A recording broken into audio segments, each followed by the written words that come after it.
Boa Nova. Psicografado por Francisco Cândido Xavier. Ditado pelo Espírito Humberto de Campos.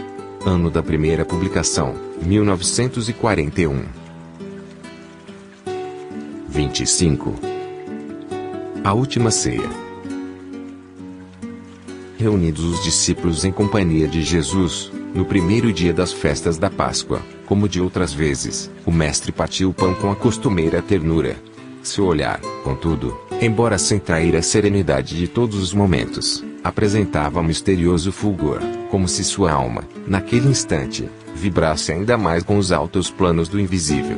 Os companheiros comentavam com simplicidade e alegria os sentimentos do povo, enquanto o mestre meditava silencioso. Em dado instante, tendo-se feito longa pausa entre os amigos paradores, o Messias acentuou com firmeza impressionante: Amados, é chegada a hora em que se cumprirá a profecia da Escritura. Humilhado e ferido, terei de ensinar em Jerusalém a necessidade do sacrifício próprio, para que triunfe apenas uma espécie de vitória, tão passageira quanto as edificações do egoísmo ou do orgulho humano. Os homens têm aplaudido, em todos os tempos, as tribunas douradas, as marchas retumbantes dos exércitos que se glorificaram com despojos sangrentos, os grandes ambiciosos que dominaram à força o espírito inquieto das multidões. Entretanto, eu vim de meu Pai a fim de ensinar como triunfam os que tombam no mundo, cumprindo um sagrado dever de amor, como mensageiros de um mundo melhor, onde reinam o bem e a verdade. Minha vitória é dos que sabem ser derrotados entre os homens, para triunfarem com Deus, na divina construção de suas obras, imolando-se, com alegria, para a glória de uma vida maior. Ante a resolução expressa naquelas palavras firmes, os companheiros se entreolharam, ansiosos. O Messias continuou: Não vos perturbeis com as minhas afirmativas, porque, em verdade, um de vós outros me há de trair. As mãos, que eu acariciei, voltam-se agora contra mim.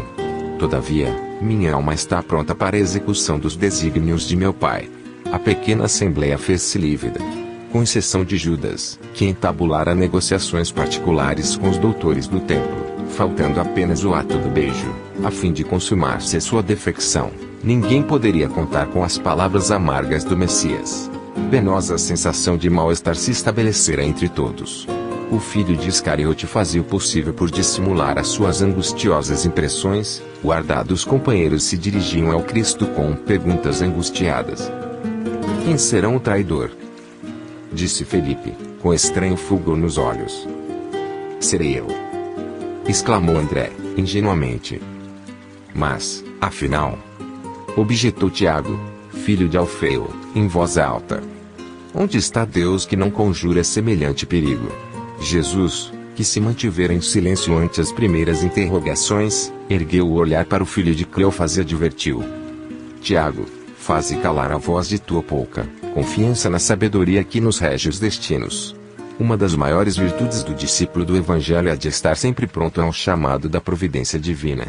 Não importa onde e como seja o testemunho de nossa fé.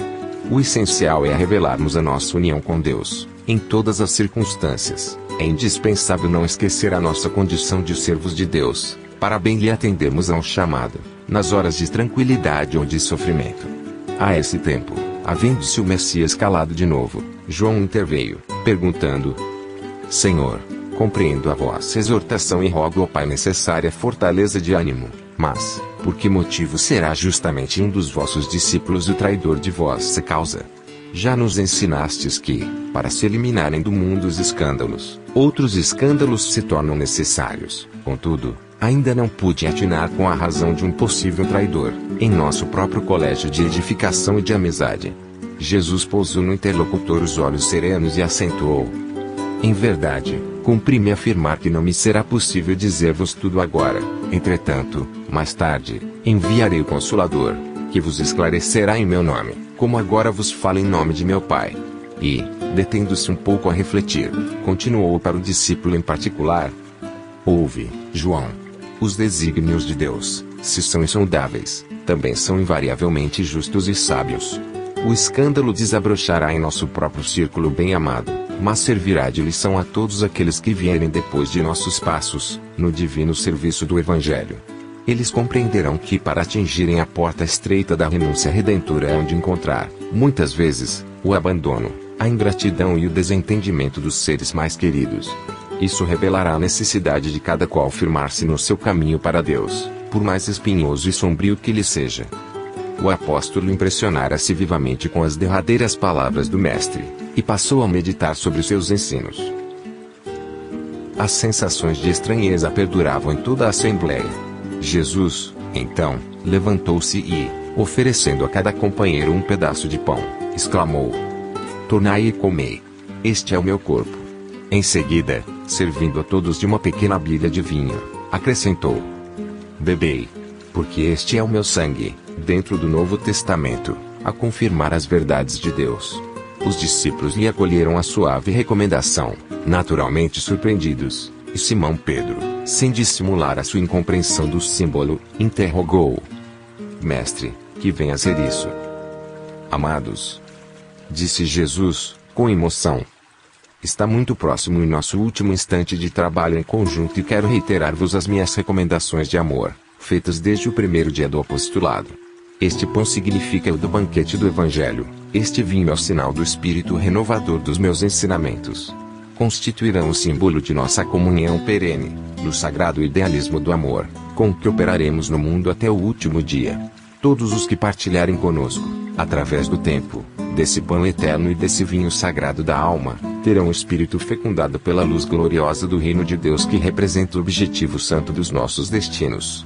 Ponderando a intensidade do esforço a ser empregado e aludindo as multidões espirituais que se conservam sob a sua amorosa direção fora dos círculos da carne, nas esferas mais próximas da terra, o Cristo acrescentou: Imenso é o trabalho da redenção, mesmo porque tem outras ovelhas que não são deste aprisco, mas o reino nos espera com sua eternidade luminosa. Altamente tocados pelas suas exortações solenes, porém, maravilhados ainda mais com as promessas daquele reinado venturoso e sem fim, que ainda não podiam compreender claramente, a maioria dos discípulos começou a discutir as aspirações e conquistas do futuro.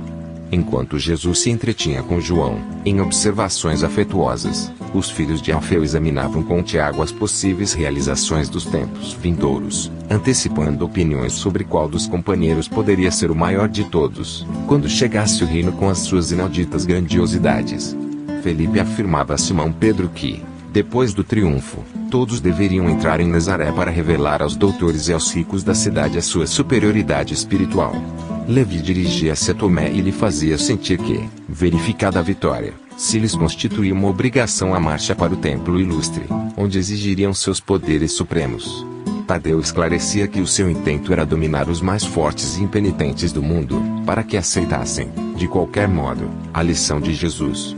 O mestre interrompera sua palestra íntima com João, e os observava. As discussões iam acirradas.